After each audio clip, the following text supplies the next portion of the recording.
Hello guys! Good afternoon. Sunday today, so gusto jud ko na magbaktas-baktas kay para makakita ko aning mga gwapa kayo na mga flowers.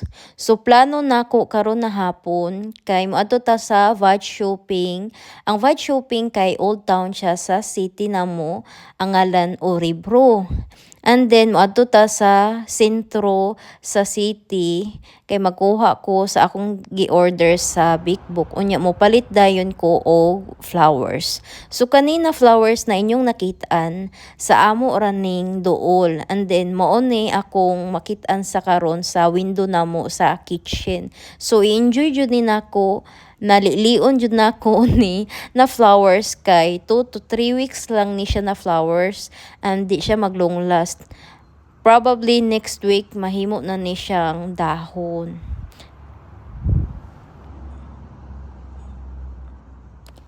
Padong nata sa Bad Shopping.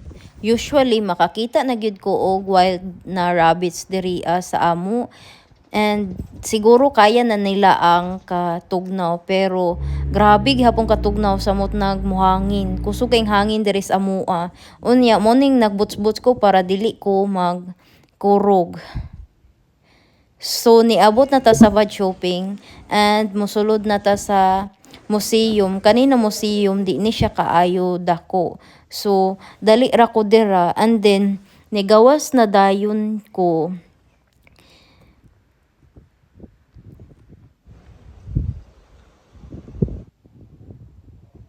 Tapos, nag-walking ko sa kilid na nay water and ang Vag Shopping kay dool ra gyud siya sa park. So, pag spring na time or summer, mo lahos gyud ko sa park kay para ma-enjoy nako ang nindot kaayo na mga flowers. So, sa karon mo ni kasagaris mga flowers sa park, daghan kay tulips tapos kaning purple na flowers. Mahappy jud ko og magtan-aw-tan-aw og flowers or magpalit og flowers. Babae gyud kaayo ko, hilig kay kog flowers maski unsay color ug unsay klase na flowers. Kung tagaan kog flowers na halos mo ambak na gyud ko ug tagaan ko ni habi na grabe jud akong kalipay mas pilion pa na kong flowers kaysa chocolate. Naagi hapon ta sa park nagtan-aw-tan-aw sa flowers na yellow and tulips na orange. Grabe jud na enjoy na gyud din ako maski diri ra gyud ko taman pero madto gihapon tag city kay kuwaon na to ang atong gi-order sa Big Book unya magpalit lagi ta og flowers sa giingon nato and nakakita pud ta ani na flowers na gwapa kaayo almost mga 1 hour na siguro ko nag walking and kining boots na akong gisuot comfortable jud siya wala pa na nanakit ang akong mga tiil so okay jud kaayo na mag-invest og boots samod naa ka diri Sweden kay mas taas ang tinglamig na seasons kaysa init na mga 2 months ra siguro ang init yun diri and then balik na po sa tingtugnaw. Dool na ta sa Castle ang daghan kayo mga flowers na pink na nag-bloom sa karon. Same na siya na flowers sa among duol sa balay. Pero dili ko sure kung cherry blossoms siya kay pungpong manggod siya and ang cherry blossoms kay tig isa-isa bitaw siya. So di ko sure kung cherry blossom pero murag na og cherry blossom. So naana ko sa Willis, nagpalit na ko og flowers and then wala na ko na videohan ang pagkuha nako sa order sa Big Book. Tapos nangita na ko og scooter and niuli na jud dayon ko kay tugnaw na gyud siya. Maayong gabi guys. So karon pa gyud nako nasundan ang atong gihibuhat na video katong Sunday. So gabi na diri mga alas 9 BGs na sa gabi and grabe pa gyud kalandag. Siguro mga almost 11 pa mo ngit-ngit. Naata sa view sa among sala na window. Kani sila na trees, cherry na sila. And then kaning isa ka tree diri nagbulak ni siya tapos na taktak na. And then ang isa naapay na bilin.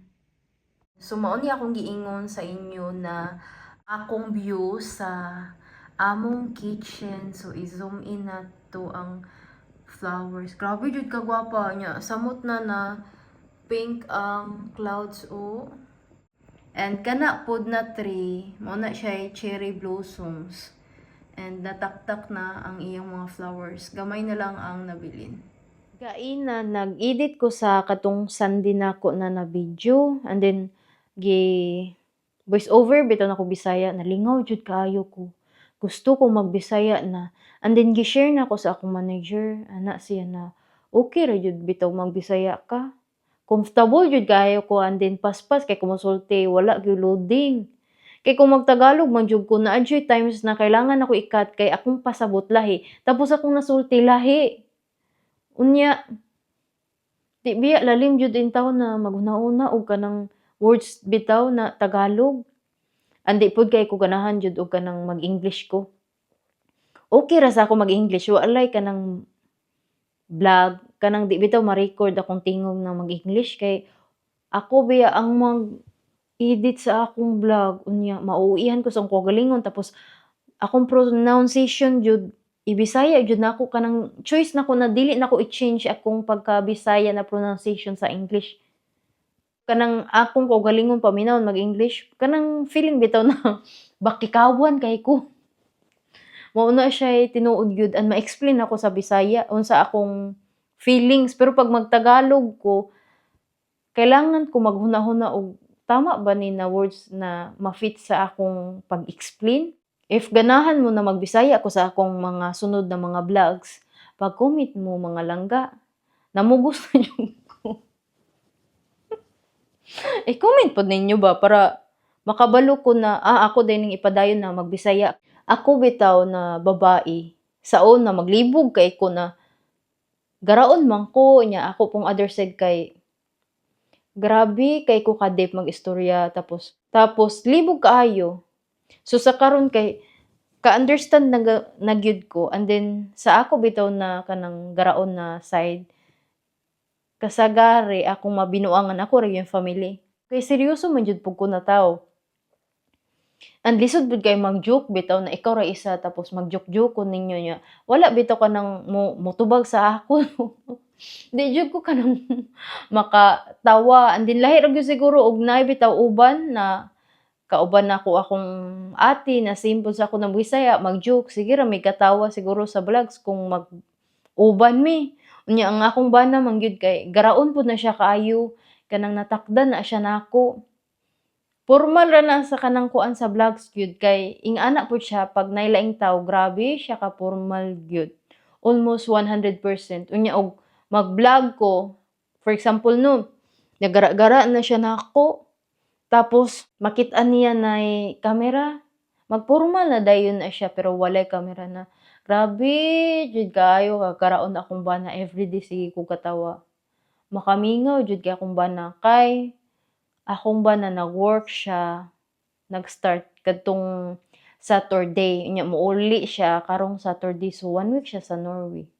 Ang perte yung mingawa sa among balay diri kay pag buntag man gyud na grabe ka energetic akong bana niya banhaan kay siya tapos grabe jud na siya ka sige joke-joke all the time nako so natakdan na gyud siya nako. Kira jud pud kaayo bitaw na kanang mga side pud namo dili jud i-record bitaw pud tanan kay dapat naatay ka nang ibilin sa atong kaugalingon dili 100% na i-share na to all the time sa social media and then maski bitaw good things dapat na jud tay i-keep.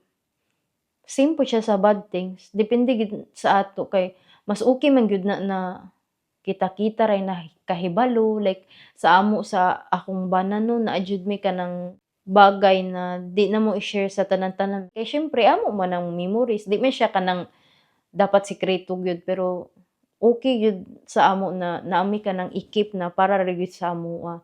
Sa akong life bilang vlogger, siguro mga na-share nako 20% ra ni gyud. Lahi ra gyud kay ko sa una kay grabe jud ko ka kanang tabian kayo sa tanan-tanan. Unya ano kay wala gyud preno na pagkatabi nako. Kanang di na bitaw kanang pwede i-share yun na nako all the time. Kay imatured man ko pero sa karon okay na ko. Dili na kay siyempre no kanang respeto pud nato sa atong bana. If ma-share nimo maski good things kanang tanan na pud makabalo bitaw. Pero di man nun siya kanang dapat kani gyud na sundon. Gipili lang gyud pud nako and si hubby gyud ma-private gyud siya na tao and almost 100% siya na introvert. Naka-learn jud ko sa akong bana daghan kay ko na-learn jud sa iya ha. As in lahi jud kaayo na maminyo bitaw ka og kanang okay na tao. Kay siyempre matured man jud ko tong na-meet niya bag-o pa tapos karon grabe yung improvement sa life nato ron. Dirian na lang gid ako i-end atong vlog no, bisag asa na lang man jud ni atong topic. Gusto rin jud magchika-chika og Bisaya baka nang street jud na Bisaya, kanang di ta mag-loading. Unsa may inyong panan-aw ani akong kuan vlog? Okay ra ba na magbisaya ko? Palihog og comment. Nambunggos na yung and pag ganahan mo, kanang sincere jud na ganahan mo, i-like po ninyo. Tapos, if wala pa mo naka-subscribe, pag-subscribe po mo sa ako mga langga. Salamat sa pag-watch. I love you so much, guys. Bye-bye.